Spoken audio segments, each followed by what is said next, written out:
Magandang araw! Ako ang inyong lingkod, Binibining Laika. Kumusta na kayo mga Ginoo at mga binibini?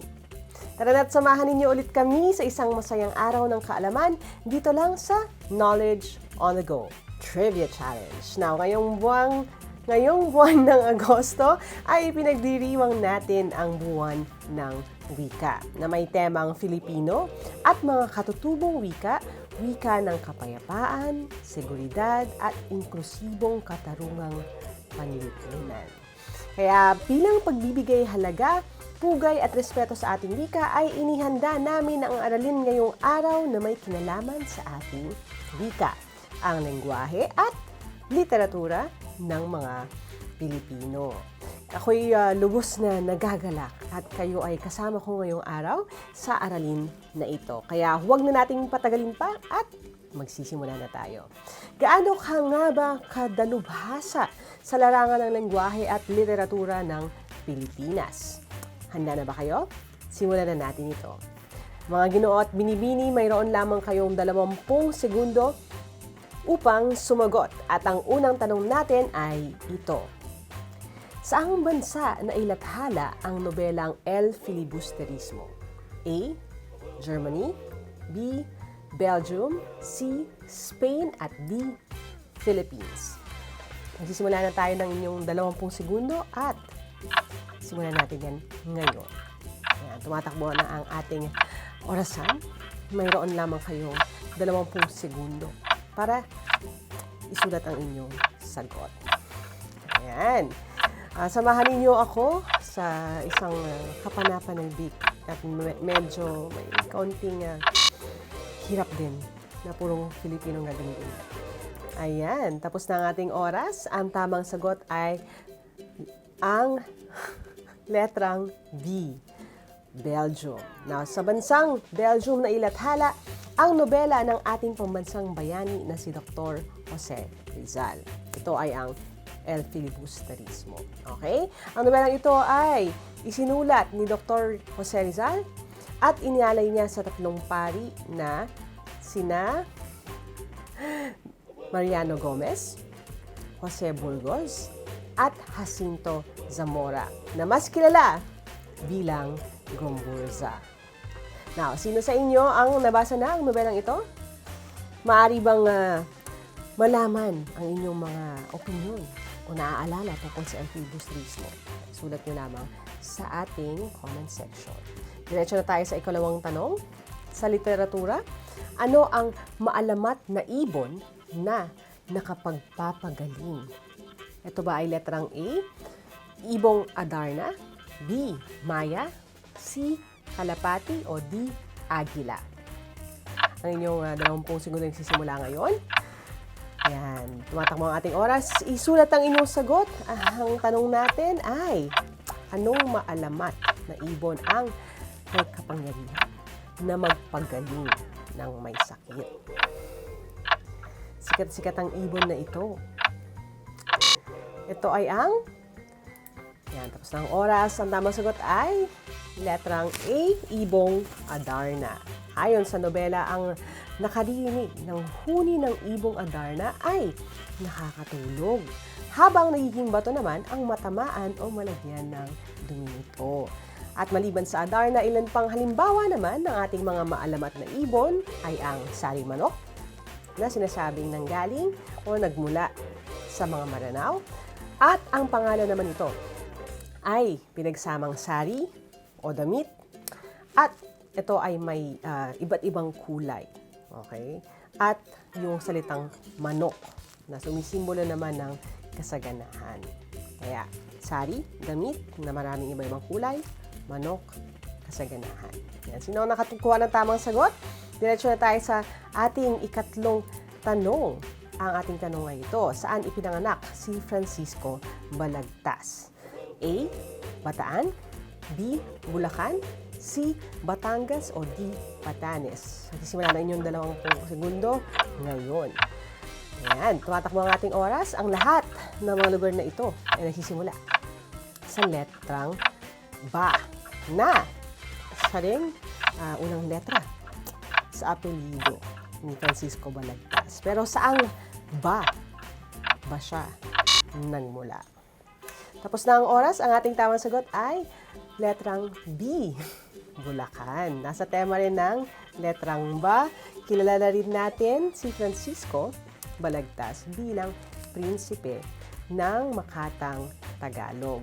Dahil sa isinulat niya ang Florante at Laura. At alam nyo ba, nasa isang bayan sa Bulacan ay tanyag ang pangalang Balagtas dahil ito mismo ang pangalan ng isang bayan doon, ang Balagtas, Bulacan.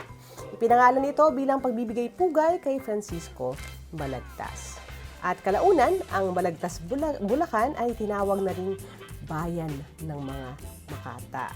Kayo ba'y mahilig magsulat ng kwento o nobela? Parehas ba tayong nakuha ang tamang sagot? Ayan, alam ko yan dahil ang aking lolo ay mula sa Bulacan at mahilig din siya at mahusay magsulat ng mga tula. Isa rin siyang pilosopo. At ang aking tsuhin din ay isang Makata. Punta na naman tayo sa ika-4 na tanong. Kapag sinabihan ka ng kaluguranda ka, gihigugma ika, palangga taka, at inaro taka. Ano ang ibig sabihin ng mga ito sa Tagalog? Ito ba ay A, kumusta ka? B, magandang araw? C, mahal kita? O D, paalam na? Simulaan ninyong 20 segundo ngayon. Ayan, pasensya na kung medyo nahihirapan ako ng bahagya sa pagbigkas, no? May pagkabulol si Binibining Laika, pero sinusubukan ko ang abot ng aking makakaya. Ano ang ibig sabihin ng kaluguranda ka? No? Ito ay Kapampangan, no? Gihigugma tika, palangga taka, at inaro taka. Tapos ang ating oras, ang tamang sagot ay letrang C, mahal kita. Mahal kita. Ang Tagalog translation ng mga salita na ito ay mahal kita. Ang kalugurang daka ay mula sa Kapampangan. Kaya maya pabengi po sa inyong lahat. No? Ang gihigma tika ay mula naman sa mga waray. Ang palanggata ka ay mula sa Hiligaynon. Kumusta po tayo sa ating mga Ilonggo dyan? No? At ang inarota ka ay mula naman sa Panggalatok. Okay? Ang wika ng isang bansa ay isang bahagi ng pakikipagtalastasan na ginagamit araw-araw. At ito ay nagsisilbing tulay na nagdurugtong sa mga iba't ibang komunidad na naninirahan sa isang bansa. Sa pamamagitan ng wika ay nagkakaunawaan at nagkakaisa ang bawat tao. Ito ay napakahalaga sa tema ng buwan ng wika ngayon. Mahalaga nga naman ang papel ng wika sa pakikipagtalastasan, sa pagbabahagi ng ating mga ideya at sa usapin ng kapayapaan. Hindi ba? Yan, dumiretso na tayo sa ika-5 katanungan. Ano ang tawag sa alpabeto ng sinaunang Pilipino? Ito ba ay A, alibata, B, balanghay, C, baybayin, o D, Sanskrito? Tumatakbo ang inyong oras. Nagsisimula ng ating 20 segundo. Pag-isipang maigi agad na ang hinahanap natin ay ano ang tawag sa alpabeto ng sinaunang Pilipino. Yan. At sigurado ako na ang mga marunong na gumamit ng alpabeto na ito ay excited. Sila ay nananabik na ibahagi ang kanilang nalalaman. Tapos na ang ating oras, ang tamang sagot ay letrang C, baybayin. Oho, baybayin ang sinaunang alpabeto ng mga Pilipino at ginagamit ito bago pa dumating ang mga Espanyol. At mula ito sa salitang baybay ng mga Tagalog na nangangahulugan ng lupaing nasa gilid ng dagat. At ang pagbaybay naman na nangangahulugan ng spelling nito. Alam niyo ba na ang baybayin ay may 3 patinig? Ito ay ang A, ang E at I na isang simbolo, isang letra ang ginagamit, at O at U na isang simbolo rin o isang letra ang gamit. At umaabot lamang sa 14 na katinig. Ayan. Dati ko yung ginagamit sa pagsusulat sa aking diary no ako'y bata pa dahil ako lamang ang nakakaintindi o nakababasa ng baybayin. Ayan. Diretso tayo sa Ika-6 na tanong, sa Philippine literature, alin sa mga ito ang kalahating kabayo at kalahating tao? Ito ba ay ang A, kapre, B, sirena, o C, tikbalang? Ang 20 segundo yung sisimula na ngayon. Sa Philippine literature, sa ating panitikan, panitikang Pilipino, alin sa mga ito ang kalahating kabayo at kalahating tao? Nakakatuwa, marami ang interesado sa mga mitolohiya, sa mga sa iba't ibang kwentong bayan din, no? Kasama ito. Yan. Tapos na ang oras, ang tamang sagot ay ang letter C, tikbalang.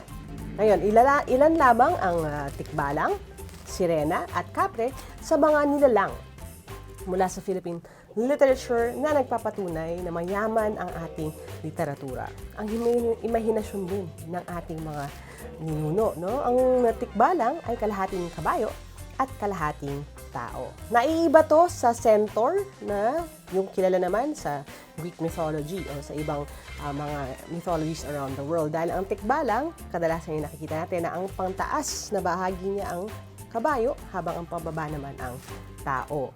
Ang centaur naman ay, ang pantaas ay mas mukhang tao at yung pambabang bahagi naman niya ang mukhang kabayo. Ang sirena ay kalahating isda at kalahating tao. At ang kapre naman ay isang matangkad, maitim at nakakatakot na nilalang na madalas raw na nakatira o nagtatago sa puno. Nakarinig na ba kayo ng mga kwento tungkol sa mga itong nilalang? Nakakita na ba kayo ng ganito? Naku, napaaga ang ating Nobyembre, no? Pero diretso na tayo sa ikapitong tanong. Sa lakantang Naron-Naron Sinta, ilang baril ang dala ng nanunuyo sa lalaking matapang? Ito ay A, 5, B, 6, C, 7, o D, 8. Simula na inyong 20 segundo ngayon. Ulit, ano ang mga lyrics o ano ang mga salita sa awit ng Naron-Naron Sinta? Balikan natin ito at isipin kung ilang baril ang dala ng nanunuyo sa lalaking matapang. Yan, tapos na ang oras. Ang tamang sagot ay letrang C, 7. At nasa lyrics ang sagot sa ating katanungan. Sabay-sabay nating kantahin. Okay? Bigkasin natin ito. Leron-Leron Sinta, buko ng papaya. Papakanta ko na. Daladalay buslo, sisidla ng bunga. Pagdating sa dulo, nabali ang sanga. Kapos kapalaran, humanap ng iba. Diba? Tapos meron pa itong berso na iba, no? Gumising ka, neneng, tayo'y manampalok. Dalhin mo ang buslo, sisidla ng hinog. Yung hinog doon ay bunga. Pagdating sa duloy, lalamba-lambayong, kumapit ka, neneng, nakakamahulog. Ayan. Di pa tayo nakaabot dun sa tanong natin. Push natin ito, no? Ako'y ibigin mo, lalaking matapang, ang baril ko'y 7, ang sundang ko'y 9, ang lalakarin ko'y parte ng ninulang, isang pinggang pansit, ang aking kalaban. Ayan. 7 ang dalang baril para sa lalaking matapang. No, meron siyang baril na 7. Karami naman yan. Kaya ito sa Leron-Leron Sinta ay nabanggit din ang papaya. Kayo ba'y kumakain din ng papaya? Ayan ako, ang papaya, alam nyo ba, no? Ay, napakasustansyang prutas. Pasensya na sa boses ni Winning Laika at tayo malat ngayon, no? Masyadong maraming tinuturuan. Pero, makakatulong, no? At hahanap ako ng papaya, ang calcium, magnesium, protein, vitamin A, vitamin C, at vitamin K. Ang papaya rin ay mayaman sa antioxidant na carotenoids at lycopene. O, di ba? Kaya mga ginuot binibini, kumain ng papaya. Okay? Kumain ng papaya. Paborito ko yung papaya salad. So, yung maniba lang o kaya ay hilaw na papaya ang ginagamit ko doon. Ayan. Sino mga nakakuha ng tamang sagot? Napaawit. Tayo ngayon, dito na tayo sa question number 8. Ito ang orihinal na pamagat ng ating pambansang awit na Lupang Hinirang sa wikang Espanyol. Ito ba ay A, Marcha Nacional Filipina, B, Marcha Nacional Filipino, o C, Marcha Nacional Espanyol? Tumatakbo ang ating oras. 20 segundo sa ating orasan. Ito ba ay A, Marcha Nacional, Nacional Filipina, B, Marcha Nacional Filipino, C, Marcha Nacional Espanyol. Ayan. Isiping maigi. Ayan, ubos ang ating oras. Ang tamang sagot ay letrang A, Marcha Nacional Filipina. Ang orihinal na pamagat ng ating pambansang awit na lupang hinirang sa wikang Espanyol ay Marcha Nacional Filipina. Ang pambansang awit ng Pilipinas na lupang hinirang ay nagkaroon lamang ng liriko noong 1899. Ang lyrics nito ay mula sa tulang Espanyol na may pamagat na Filipinas na isinulat ni Jose Palma. At ang lyrics na ginagamit ngayon ay ang isinalin ni Ginoong Felipe de Leon. Mga Ginoo at Binibini, katulad ng ating nakagawian, di ba? Tayo ay titigil sa kahit anumang ginagawa kapag narinig natin ang pambansang awit. At saan ilalagay ang kamay?